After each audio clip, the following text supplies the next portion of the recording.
memulainya dengan sebuah disclaimer bahwa tulisan ini tidak untuk mengomentari program makan gratis yang dijanjikan Prabowo. Sebab selain malas, program tersebut kata anak muda zaman sekarang itu cuman bercanda. Memang apa yang akan saya bahas gak jauh-jauh dari aktivitas makan, yakni soal ketahanan pangan.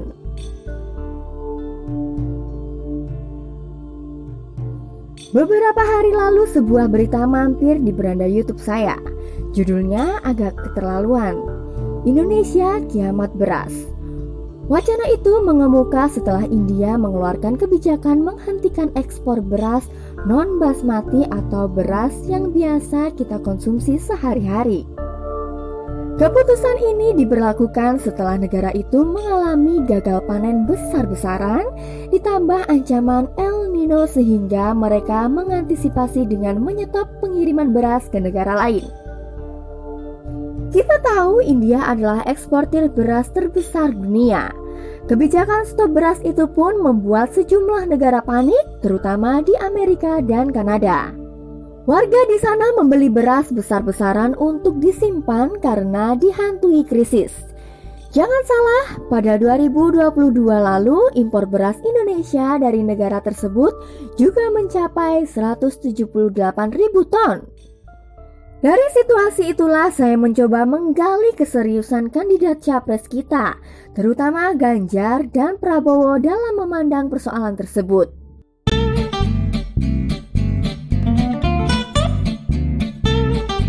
Bukan tanpa alasan kita membandingkan keduanya, mengingat mereka selalu berkejar-kejaran di papan survei.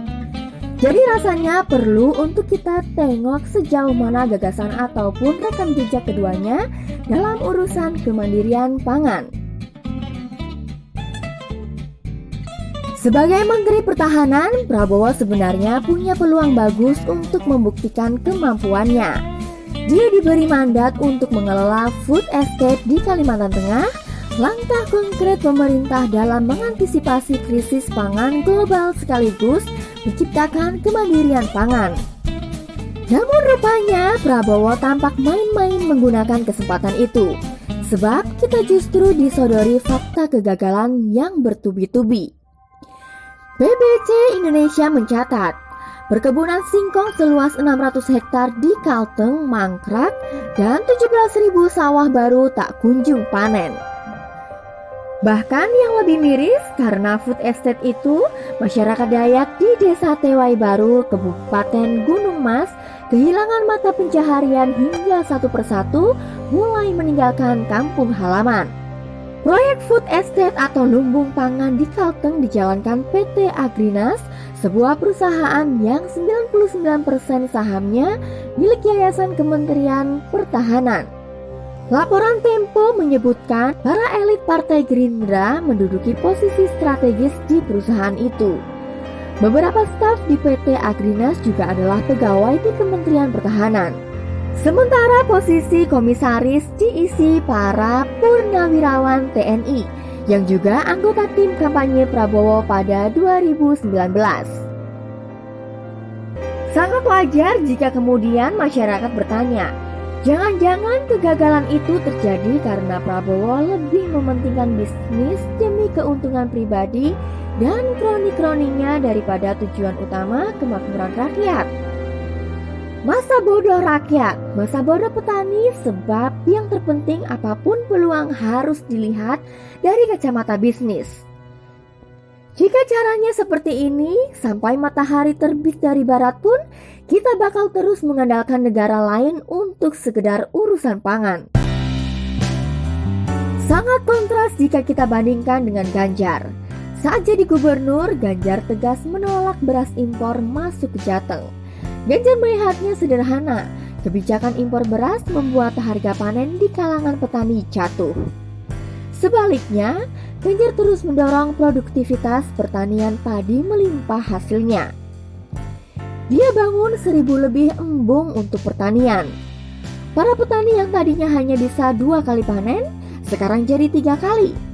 Sekalipun musim kemarau, mereka tetap bisa tanam dan panen dengan hasil yang memuaskan. Gagasan Ganjar sangat jelas. Ia bukan hanya mengejar predikat kemandirian pangan, namun juga membawa Indonesia jadi lumbung pangan dunia. Sangat mungkin hal itu terwujud jika sektor pertanian ini dibidangi orang-orang yang kompeten sesuai ahlinya dan punya komitmen besar.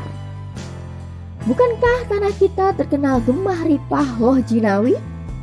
Persoalan pangan bukan hanya urusan martabat suatu negara, tapi juga menyangkut hidup dan mati manusia Indonesia. Sangat tidak etis jika dipermainkan, apalagi dijadikan lahan profit untuk keuntungan pribadi dan kelompoknya. Tentu menjadi miris jika di tanah yang subur ini kita menanam singkong tapi hasilnya justru bongkahan batu. Bung, percayalah, batu itu keras dan tidak bisa dikunyah. Salam Sobar Dialog.